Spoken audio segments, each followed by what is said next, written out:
A Villain in Venice, Jane of the Air, Book 1. A steampunk detective and aviatrix and part-time spy. Available now. All profits to the NHS. Scanning for audio.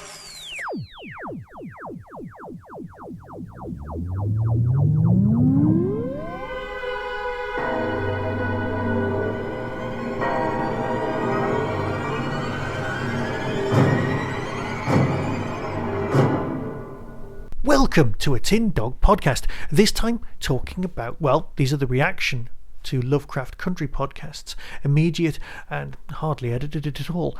Edited? Yes, leave it there. Right. So, Holy Ghost is episode 3. Now, I'm absolutely loving this series, but I was worried that the Lovecraftian element is not going to sustain the narrative going through the weird monsters. And then we've got the classic haunted house. Now, if you want to compare this to some various Doctor Who stories with haunted houses, you can. But you've also got the background of the dodgy experiments in the basement.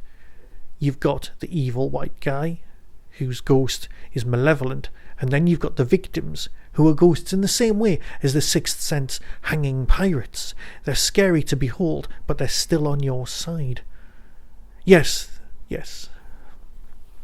As always, these reactions will be assuming that you've already seen the episode.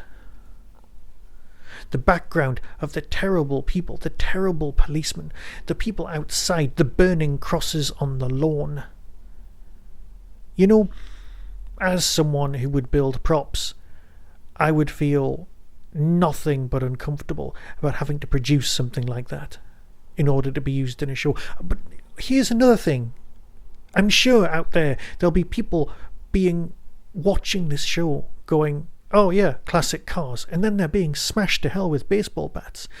And a tiny part of them will be going, oh, the cars, but then that's what they're using to distract themselves from what's going on the screen, the actual narrative, the terrible torment that these poor people are suffering. I don't know how America got from this worldview to, well, anything better. It seems so prevalent, so insidious, so thoroughly through every character like a stick of rock, going through everyone's experience. There is no good white characters in this at all. And perhaps that's balance. And perhaps if there was one, that would just smack of tokenism, which is, let's face it, something that everyone else has had to put up with forever.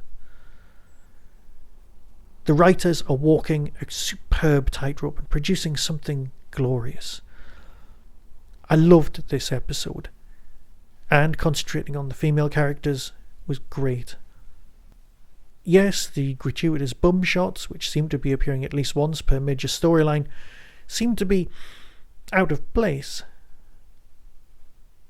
But if you like that sort of thing, I'm sure you're going to like that sort of thing.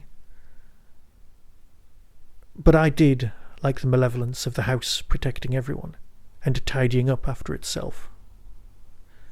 So, I can't wait for episode 4. Until next time, be seeing you. That was the Tin Dog Podcast. Available on Spotify, iTunes, Acast, Stitcher and wherever good podcasts are found. Get early access to content by subscribing to the Tin Dog Podcast YouTube channel. You can support the show at patreon.com/tindog. Contact the show on Twitter at tindogpodcast or email tin-dog@hotmail.co.uk. All of the things discussed are the intellectual property of others. No infringement is intended. The Tin Dog Podcast is a founder member of the Doctor Who Podcast Alliance.